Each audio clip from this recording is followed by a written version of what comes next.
ځکه حدیث مبارک کې راځي نبی علیه الصلاۃ والسلام فرمایي وایي چا چې د دوو ضعیفو خلکو امداد وکړو د دوو کمزورو خلکو امداد وکړو الله تبارک وتعالی د دوی دپاره جنت واجب کړو. صحابه کرامو تپوس وکړه د الله پاکه پیغمبره کوم دوه کمزوري؟ نبی علیه الصلاۃ والسلام وفرمایل یوه زنانه او یو یتیم، یوه ښځه او یو یتیم. د دې د حقونو ډېر خیال ساتئ. او یو ځل نبی علیه الصلاۃ والسلام به طور وصیت وفرمایل چې ای زما صحابه کرامو د دوو کمزورو د حقوقو ډېر خیال ساتئ، د دوی په حقوقو کې کوتاهي ونه کوئ. چېرته صحابه کرامو تپوس وکړو د الله پاکه پیغمبره کوم دوه کمزوري؟ نبی علیه الصلاۃ والسلام وفرمایل یوه زنانه او دویم یتیم. د دوی د حقونو به ډېر خیال ساتئ. دا کمزوري دي، دا ستا د جواب نه دي. د دوی باندې ظلم مه کوه. د ښځې سره به هم زیاتی نه کوئ، د ښځې سره به ظلم نه کوئ. ځکه حدیث مبارک کې راځي نبی علیه الصلاۃ والسلام فرمایي په میدان محشر کې چې الله د بندګانو د حقونو متعلق تپوس کوي نو د سړي نه به د ټولو اول د ښځې متعلق تپوس کېږي. په حقوق العباد کې به د ټول نه لومړی تپوس کې د سړي نه کېږي نو د ښځې متعلق به کېږي. الله تبارک وتعالی به ورته وفرمایي ای بنده تا لره زما دا بندۍ زما په نوم باندې حلاله شوې وه، د دې سره دې ظلم کړی دی او که انصاف دې کړی دی.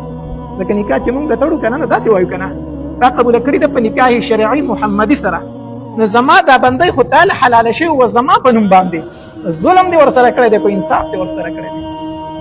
نو د قیامت په ورځ به په حقوق العباد کې د ټولو نه اول تپوس د خاوند نه د ښځې متعلق کېږي. د ښځې سره به ظلم نه کوي. ښځه د خاوند سره د مټ د اړولو نه ده، د خاوند د جواب نه ده، هغه کمزوري ده. نو دا نه چې دا ستا وینځه دا ستا نوکره ده په کور کې، دا ستا د ژوند ملګری دی. د دې به ډېر خیال ساتي.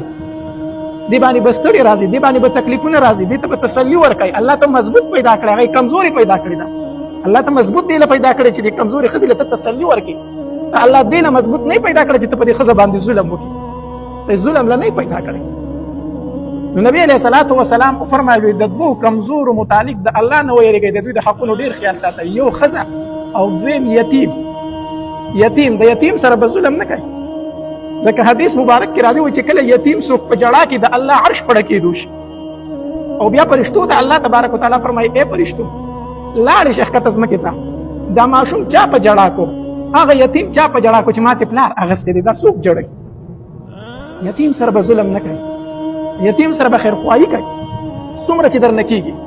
حدیث مبارک کې راځي نبی علیه الصلاۃ والسلام فرمایي وایي په کورونو کې بهتر کور او غوره کور او بختور کور هغه دی په کم کور کې چې د یتیم کفالت کېږي او د هغه خیال ساتلی کېږي. دا ډېر بختور کور دی چې په کم کور کې یتیم موجود دی او دا کور والا د هغه کفاله کوي، ظلم ورسره نه کوي، زیاتی ورسره نه کوي. او بیا نبی علیه الصلاۃ والسلام فرمایي په کورونو کې بدترین کور، ناکاره کور، بې برکته کور هغه کور دی چې په کم کور کې د یتیم سره زیاتی کېږي او ظلم کېږي. دا په مخ د ځمکه بد کور دی چې په کم کور کې د یتیم سره زیاتی کېږي. نو د یتیم به ډېر زیات خیال ساتي. ځکه دا بې اثرې دی، د ده څوک نشته دی، د ده د رضا کولو هم څوک نشته، د چې په ژړا شي د ده د پخلا کولو هم څوک نشته. نو د کمزورو خلکو په خپله معاشره کې ډېر خیال ساتئ. ښه ډېر خیال ساتئ. د کمزورو سره ظلم مه کوئ، کمزورو سره ظلم مه کوئ، زیاتی مه کوئ. الله پې ډېر خفه کېږي، الله پې ډېر خفه کېږي. د یتیمانانو، د کونډو، د غریبانانو، د مسکینانو ډېر خیال ساتئ. الله به درنه ډېر خوشحالوي. ځکه او په خپل مال کې د دې خلکو حصه کوه، په خپل مال کې د یتیمانانو، د کونډو، د مسکینانو د دې حصه کوه. ځکه حدیث مبارک کې راځي نبی علیه الصلاۃ والسلام فرمایي وایي د چا په مال کې چې د کمزورو حصه وي الله دغه مال چېرته نه بندوي او نه ختموي. کوم مال کې چې د نورو خلکو حصه وي الله چېرته دغه مال په دې انسان نه بندوي. ځکه دومره د یو انسان د برکته به الله تعالی دا مال درکوي.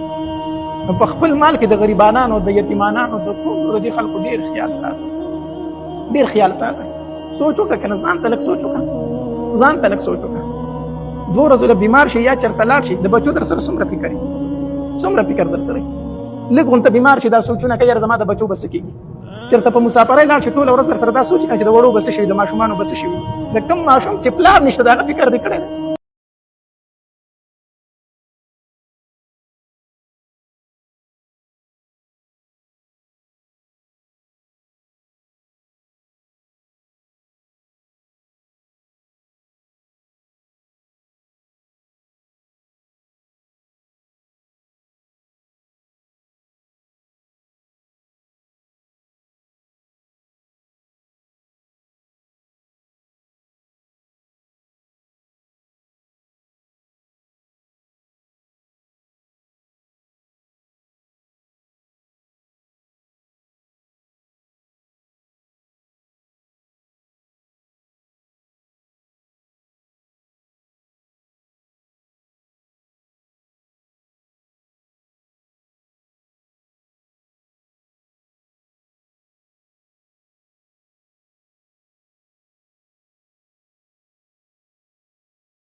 اسمانونه دي تباه شي خو چې یو مسلمان قتل نشي.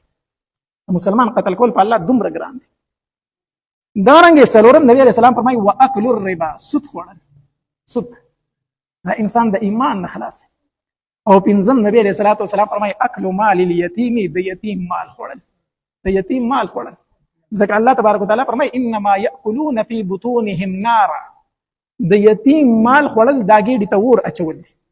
ځکه دا یتیم مال دی وخوړل، د دې نتیجه دا چې ورته بس.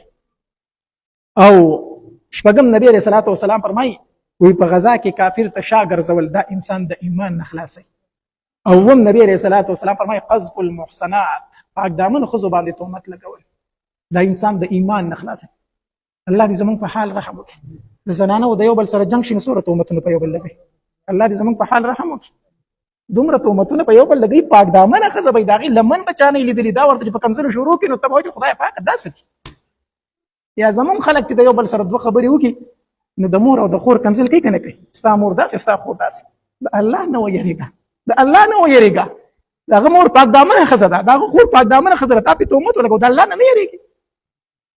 نو نبی علیہ السلام فرمایي په پاک دامن ښځو باندې تهمت لګول دا ځان هلاکول دي، ځان د ایمان نه خلاصول. نو په دې کې یو څه شی و، د یتیم مال خوړل. د یتیم مال خوړل، د یتیم د مال نه به ځان ساتي. الله